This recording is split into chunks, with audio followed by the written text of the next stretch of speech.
श्री शिवाय नमस्तुभयम। दोस्तों, जैसा कि आप सभी लोग जानते हैं कि 8 जनवरी 2026 यानी गुरुवार को पड़ रही है माघ मास की षष्ठी तिथि। और दोस्तों, यह वह तिथि है जो माघ मास में पड़ने वाली सबसे बड़ी तिथि है, क्योंकि यह गुरुवार के दिन पड़ रही है और इसका बहुत ही बड़ा और विशेष महत्व होता है।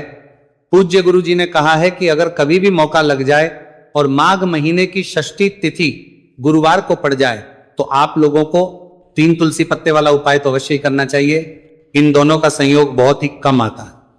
इसी के साथ में गुरुजी ने अपनी शिव पुराण कथा में बताया है कि इस दिन आपको एक 3 तुलसी पत्ते वाला उपाय तो आपको अवश्य ही करना चाहिए, क्योंकि ऐसा दिन पूरे साल में सिर्फ एक ही बार आता है। और दोस्तों, आप सभी लोग जानते हो कि गुरुवार षष्ठी तिथि का अगर सबसे बड़ा कोई उपाय है तो वह 3 तुलसी पत्ते वाला उपाय है। तो दोस्तों, गुरुवार षष्ठी तिथि के दिन आप लोगों को इस 3 तुलसी पत्ते वाला उपाय को जरूर करना है। बहुत सारे लोग होंगे जिन लोगों ने इस उपाय को ना किया हो, मतलब पूरा साल निकल गया, उन्होंने किसी भी दिन इस 3 तुलसी पत्ते वाला उपाय को ना किया हो।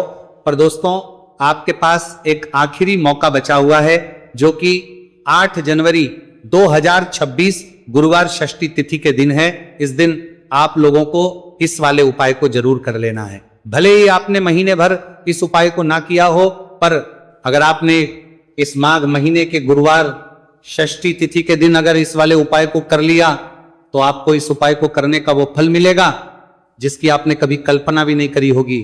इसीलिए आप लोग इस वाले उपाय को एक बार जरूर कर लेना है, ताकि आप लोगों के हाथ से यह मौका ना जा सके और आपको इस उपाय को करने का फल मिल सके। दोस्तों, यह उपाय पंडित जी ने अपनी अभी की ही श्री शिव महापुराण की कथा में बताया है जी। इस उपाय को आज हम आपको बहुत अच्छे से समझाने वाले हैं। इस वीडियो को देखने के बाद इस उपाय को समझने के लिए आपको कोई और वीडियो को देखने की जरूरत नहीं पड़ेगी। तो चलिए दोस्तों, उपाय को शुरू करते हैं। देखिए, ये इस माघ महीने के गुरुवार षष्ठी तिथि के दिन ये इतना खास होता है, इतना महत्वपूर्ण होता है।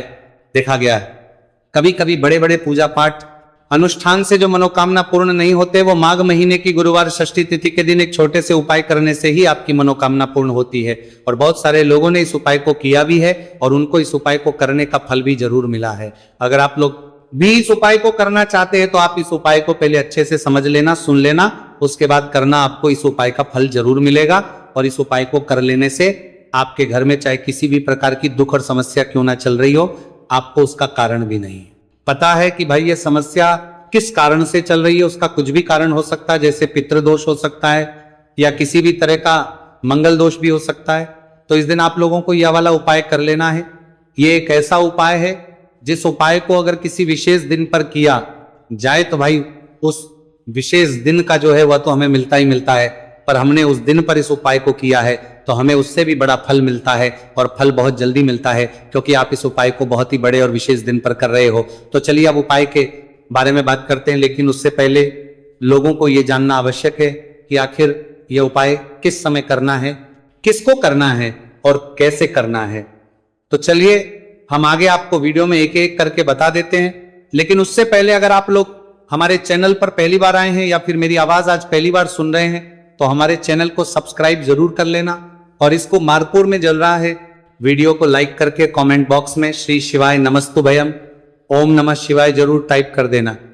तो दोस्तों, इस 3 तुलसी पत्ते वाला को हमें इस गुरुवार षष्ठी तिथि के दिन कैसे करना है, किसको करना है, किस समय करना है और कहां पर करना है, ये सारे सवालों के जवाब आपको इस वीडियो में मिल जाएंगे।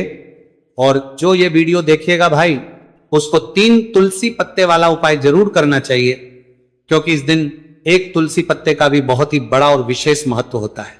और जब बात आ जाए 3 तुलसी पत्ते वाला उपाय की, तो ये सोने पे सुहागा वाली बात हो जाती है और ये बहुत ही बड़ा हो जाता है इस गुरुवार षष्ठी तिथि का। तो अब दोस्तों, इस 3 तुलसी पत्ते वाला उपाय को आखिर करना किसको है, सबसे पहले हम लोग वो बात जान लेते हैं। तो देखो, घर की जो बड़ी माताएं बहनें होती हैं, उन माताओं बहनों में से कोई भी एक बड़ी माता बहन इस वाले उपाय को कर सकती हैं। और दोस्तों, अगर आप चाहें तो अपने घर में से सभी सदस्यों को भी इस उपाय को करवा सकते हैं। अगर किसी व्यक्ति की खुद की कोई मनोकामना है, खुद की कोई दुख और परेशानी है कि वो अपने लिए ही करना चाहता है इस वाले उपाय को, तो वो खुद अपने लिए भी कर सकता है।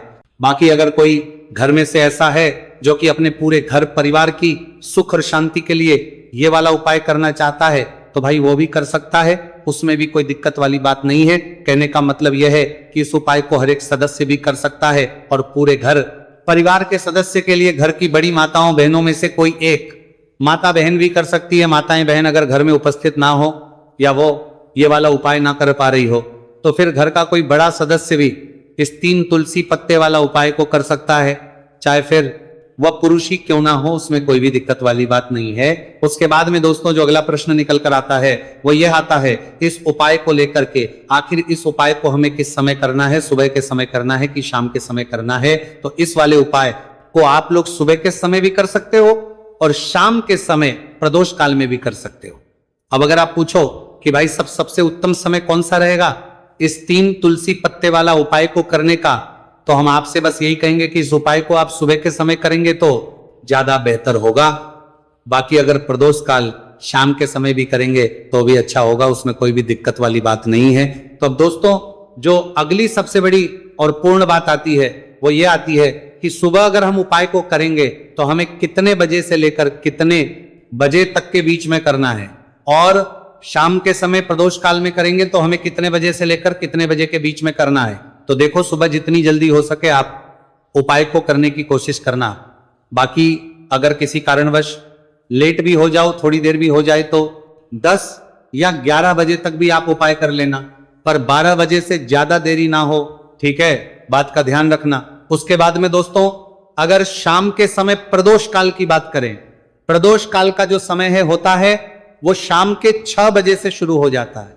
मतलब शाम के 6 बजे से लेकर 7 बजे के बीच का जो समय होता है यह समय प्रदोष काल का समय होता है। तो आप इस उपाय को 7 या 8 बजे के बीच में भी कर सकते हो। मतलब शाम के 6 बजे से रात 8 बजे के बीच में आप कभी भी इस वाले उपाय को कर सकते हो, उसमें कोई भी दिक्कत वाली बात नहीं है। तो चलिए दोस्तों जान लेते हैं सबसे पहले उपाय के बारे में, जो कि है तुलसी जी के पत्तों का बहुत ही चमत्कारिक उपाय। देखिए हम सभी के घरों में माता तुलसी का पौधा अवश्य ही होता है। तो देखिए हमें तुलसी जी के पौधे से सबसे पहले तो 3 पत्ते तोड़ने। तो देखिए तुलसी जी के आपको 3 पत्ते तोड़ लेने हैं, और इन तुलसी जी के पत्तों को तोड़ने के बाद आपको एक चुटकी हल्दी भी अपने साथ में लेनी है। हल्दी के अंदर आपको जल मिलाकर के पेस्ट के रूप में तैयार करना है, और इसी के साथ में आपको एक दीपक भी लेना होगा। दीपक आपका भी ले सकते हैं, आटे का भी ले सकते हैं, और इस दीपक में आपको शुद्ध घी डाल करके इसमें आपको लंबी रुखी बाती का प्रयोग करना है। देखिए दोस्तों आपके पास है 3 तुलसी जी के पत्ते। तो पहला जो तुलसी जी का पत्ता है उस पर आपको सबसे पहले तो जो आपने हल्दी ली है उसकी एक बिंदी लगानी है। और पहला जो तुलसी जी का पत्ता है आपके घर में भगवान विष्णु का चाहे कोई सा भी स्वरूप हो, चाहे लड्डू को गोपाल जी का स्वरूप हो, या फिर भगवान कृष्ण की आपके मंदिर में प्रतिमा हो, या फिर भगवान श्री राम की प्रतिमा है, उनके सामने आपको पहला तुलसी जी का पत्ता अर्पित करना है। अब देखिए दोस्तों आपके पास जो 2 तुलसी जी के पत्ते हैं और आपके पास जो एक दीपक है, इन्हें आपको लेकर के पहुंचना है अपने ही घर में तुलसी जी के पौधे के पास में। देखिए सबसे पहले तो आपके पास जो 2 तुलसी जी के पत्ते हैं उन पर भी आपको हल्दी की एक एक बिंदी लगानी है, और उन दोनों ही जी के पत्तों को आपको अपने घर में तुलसी जी के पौधे के वहां पर ही अर्पित कर देने हैं। और इस प्रकार से ये दोनों पत्ते भी तुलसी जी के पौधे के पास में अर्पित करने के बाद अंत में जो आपके पास एक लंबी बाती का दीपक है, इसे आपको तुलसी जी के पौधे के पास में ही प्रज्वलित कर देना है। जो भी व्यक्ति अपने ही घर पर गुरुवार षष्ठी तिथि के दिन इस प्रकार से तुलसी जी के 3 पत्तों का ये उपाय कर लेता है तो उसका परिवार हमेशा खुश रहता है, उसके परिवार में कभी भी कोई भी संकट उत्पन्न नहीं होता है, और यदि आपके घर में जो भी ग्रह क्लेश है वो भी समाप्त होते हैं। तो इस प्रकार से आपको ये पहला उपाय करना है। अब दोस्तों हम जान लेते हैं दूसरे उपाय के बारे में। देखिए इस उपाय को करने के लिए भी आपको मात्र 1 लोटा शुद्ध जल लेना है तांबे के पात्र के अंदर, और इसी के साथ में आपको एक प्यारी सी और सुंदर सी बेलपत्र ले ली है। बेलपत्र है वह कहीं से भी खंडित नहीं होनी चाहिए, इस बात का ध्यान रखना है। बेलपत्र यदि आपको प्राप्त नहीं हो पाती है तो आप शिवलिंग पर चढ़ी हुई बेलपत्र को पुनः शुद्ध जल से धोकर के उसका उपयोग कर सकते हैं।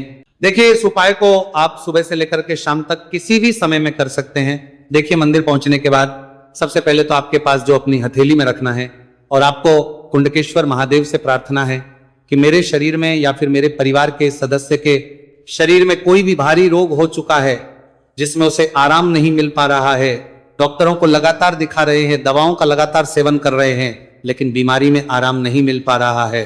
हे मेरे कुंडकेश्वर महादेव, मुझे अपनी बीमारी में आराम दिलाने की कृपा करें।